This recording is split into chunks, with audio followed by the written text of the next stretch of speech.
Fisheries Ethics and Values session with civil servants. $4 million refinery to boost Northern Division cane farming. And fisheries officers upskilled with detecting and prosecuting illegal fishing.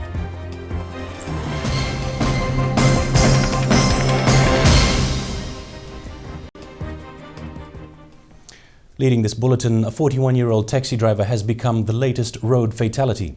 The fatal accident happened along Narewa in Nandi just after 7 a.m. yesterday. According to police spokesperson Inspector Atu Sokomuri, the taxi was returning from Denarau when a horse tried to jump over the vehicle. In the process, the taxi collided with the animal, also killing it. The Fiji Independent Commission Against Corruption, FICAC, says that out of the 5 people charged so far for corruption this year, 4 are police officers. This has prompted FICAC to shift its focus this year to stronger preventative measures, with plans now for widespread ethics and values awareness sessions with all public servants. The corruption charges against the 4 police officers are mostly for alleged bribery from Nandi, Tavua and Suva. FICAC says, in light of this and trends from previous years, they will now have to shift their focus this year. We also attribute the increased number of complaints to the awareness as well. The awareness teams has been working around the clock to try and get the message across to the public. And we are also changing our focus this year. We'll be concentrating a lot on the prevention side. This is what you call the proactive arm of the Commission. We hope to introduce some of an ethics and values course to the public servants, because that's what we are under the promulgation. We're only mandated to investigate and prosecute public servants. A thorough analysis of complaints coming through to FICAC also indicating that ignorance of public service values is a key factor. The data that has come through for last year alone, that a lot of public servants are still, they don't know how to account for the decisions they make, particularly when they're faced with ethical dilemmas. And you know that public governance is a very complex activity. There's a lot of dimensions to it. You've got the social dimension, political, economic, even environmental, even legal, and moral dimensions to it as well. Aside from continuing its corruption prevention and risk reduction assessment across the public sector, FICAC plans to also help government departments and ministries become more familiar with internal compliance measures. Because we find that a lot of complaints that has come through, and people, some of the ministries, they give us complaints and then they expect us to come up with evidence. But so we notice that there's no accountable system in place. Once we can address that, then we're able to take a person to court with enough evidence. Otherwise, then we'll close the case. Last year, a total of 10,428 complaints was lodged with FICAC. Out of that, over 120 ended up before the courts. Since its establishment in 2007, FICAC has successfully prosecuted 58 corruption cases. Jeffrey Smith, Fiji One News. A 38-year-old man has been charged by police over the death of another man late last week. The alleged incident happened at this settlement near Nepani in Nasinu on Friday, when the suspect hacked the victim after a dispute. 2 women also sustained injuries and remain admitted at the CWM's intensive care unit. The suspect has been charged with attempted murder and acting with intent to cause grievous harm. He will appear in court tomorrow. 22 fisheries officers from across 14 Pacific Island nations now have the skills to properly detect and investigate fisheries offences. The competency-based month-long intensive training course was conducted at the University of the South Pacific and backed by the Forum Fisheries Agency. FFA Director General James Movick says these fisheries officers will now be at the front line of detecting major issues such as illegal fishing. After a month of honing their investigative skills, these regional fisheries officers are now our gatekeepers. FFA Director General James Movick says this should boost the capacity of Pacific fisheries professionals to also better manage the marine resources within the exclusive economic zones. This is part of our support for what we call MCS, monitoring, control and surveillance activities for all of our members. It's a very, very important part of our work. These fisheries officers also upskilled on detecting and prosecuting a major problem now faced right across the Pacific: illegal, unreported and unregulated fishing. Because we are countries based on systems of law, we've got to be sure that our our investigating officers collect the appropriate evidence to be sure we can make a successful prosecution. But the FFA boss says regional and national laws is one thing. Resource owners must also display a sense of ownership. I think the problem is otherwise you can have policy that is driven by knee-jerk reaction, by sensationalism, and really this is a very, very complex field of fisheries management and development. At the recent Pacific Islands News Association Third Media Summit in Noumea, veteran Pacific journalist Robert Martau had reinforced that message, saying that vigilance against distant water fishing nations is critical. It's a message backed by FFA boss James Movic, which has also led to the coining of a new phrase, tunanomics. In the case of FFA, because we're an intergovernmental organization, we don't really sensationalize news items or engage in sound bites. So developing the term tunanomics was our version of the soundbite. In 2012, the value of the tuna fisheries was estimated at around $7.2 billion from a total catch of 2.5 million tons of tuna. The value of illegal fishing more than likely to run into the hundreds of millions. Jeffrey Smith, Fiji One News. One of the small but growing number of women now making their presence felt in the fisheries sector in the region is Solomon Islander Agnes Arahauta. She was amongst the 22 regional fisheries officers now upskilled in detecting and prosecuting illegal fishing and other related offences.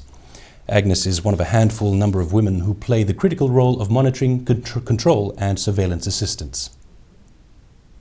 To work in the fisheries among dominated place, and I'm happy. It feels good to me. Yeah, it's one of my qualification backgrounds, so I just feel.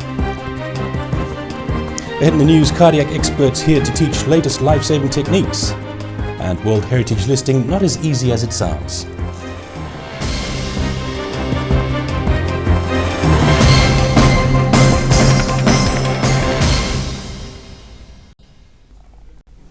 Residents in the Greater Suva area have been urged to use water wisely over the next 48 hours. This is after a major burst at the Wailea pipeline, which has forced major disruptions along the supply line. Late this afternoon, the Water Authority explained the situation.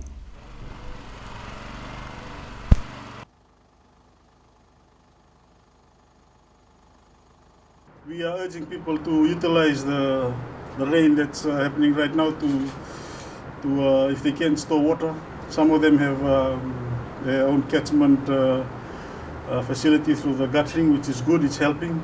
But really the message is to use water wisely and expect disruptions in the next 48 hours. The burst mains, coupled with the low levels at the Tamavo catchment, will also affect water supply to most areas around Suva. The Water Authority says engineers are now working on fixing the problem overnight.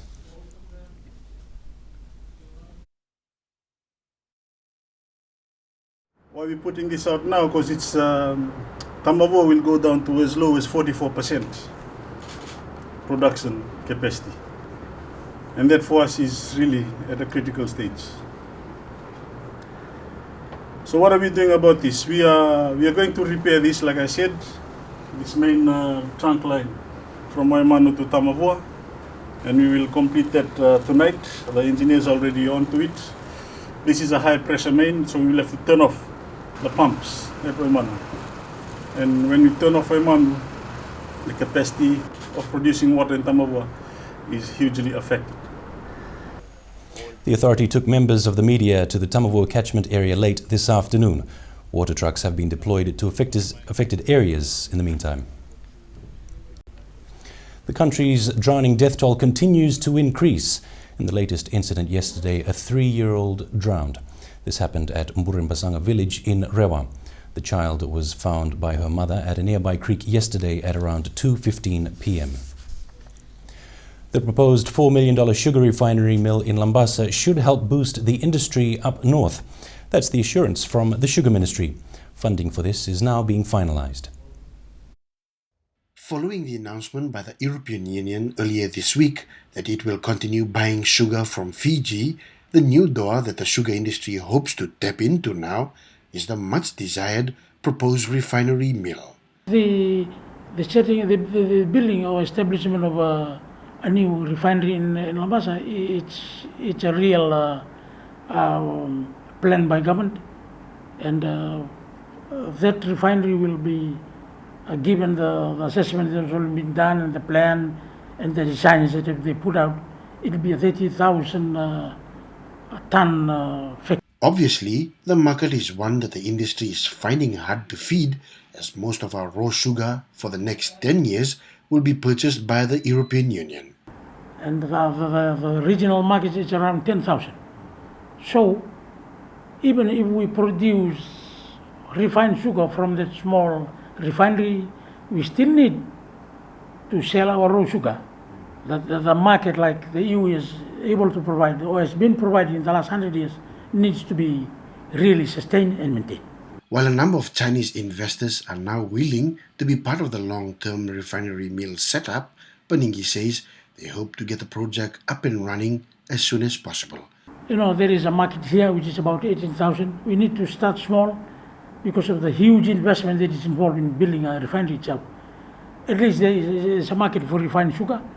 Alone in Fiji, there is a market of around 8,000 metric tons of refined sugar that is required, like Coca-Cola and others. Matthew Bulletin, Fiji 1 News. Specialist training by a visiting American cardiac expert could boost local expertise in this area.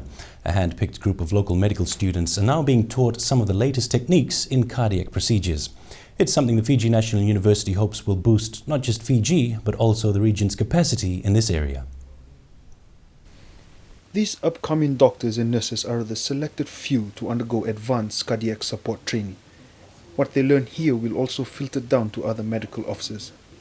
This specialist training is being carried out by visiting American paramedic experts. I was training doctors and nurses on how to manage patients who are in cardiac arrest or having a significant cardiac event, heart attack, stroke, stuff like that. With non-communicable diseases plaguing Pacific Islanders, this specialist training should also help save lives. And the goal is to increase survivability. When you have people who are in their 20s and 30s who are dying of heart attacks, then that's sad. That's too bad. We lose young people, and we can fix that by not only this program of managing them once they're having their cardiac event, but also getting them to look at a healthier lifestyle. The Fiji National University's Dr. Ann Critton says this is a rare opportunity for locals to learn some of the latest technique in high-end cardiac procedures. 5 of our smartest emergency doctors who will in the future become instructors on this course in years to come. So this is the exciting start of a long journey. The 3 courses that will follow will involve 60 people, nurses and doctors from all over Fiji and 3 from the Solomon Islands. The workshop facilitators will carry 3 more workshops in the country next week. Lessons acquired here might just be the difference between life and death for some of our patients in the near future. Reviva for all, Fiji 1 News. Pacific Island countries are finding that aspiring for World Heritage listing is not as simple as it sounds. A special training this past week reinforced the message that while the region holds some of the world's most unique natural sites, meeting the strict international listing criteria can take a lot of time, money, as well as patience. For the Pacific Heritage Hub, one of their core functions is to help Pacific Islands get recognition for their natural sites. For island countries to get such recognition, a wide range of factors need to be considered. It's a process that can take a long time. It's a very high benchmark and it's a very difficult and convoluted process, and it's a very resource-intensive process to do it too. And not all of our national sites are ever going to make it onto the World Heritage List. If every country in the Pacific had a single World Heritage site, we'd be doing very well, and we are getting there. You have everything lined up in place. The community is well informed, the rest of the communities in the country are informed, there's the management planning that's in place. Everybody feels comfortable with it. This is not something that everybody is familiar with. It takes a long time. Our old capital, Levuka, got on the World Heritage List after more than 10 years. And for the lucky few to get the heritage listing status, the real challenge is maintaining those sites. For one particular island nation, their priority was nominating a site for the first time on the tentative list. A lot of things that we promised that we would do in our action plan hasn't been done. But I'm hoping from this workshop, when I go back, that will be my first job to do. For others, this was also a unique chance to foster regional cooperation through shared experiences. Has brought a good number of examples of what to do and what not to do. And the various guest speakers that come in also brings in a lot of a different perspective on how we can create a management plan that benefits everybody. It's very educational in a sense that not only that it has given us, the opportunity to think on a broader, scale regarding the transboundary nomination, but have provided the very opportunity to learn from the experiences from the other island nations. There are only 6 Pacific Island countries that have World Heritage Sites in the Pacific. This training was funded by the Australian government and facilitated by UNESCO along with USB. Revive of O, Fiji One News. Coming up in sports, Brumbies see red in season opener. And Nath continues his dominance in Fiji drag racing.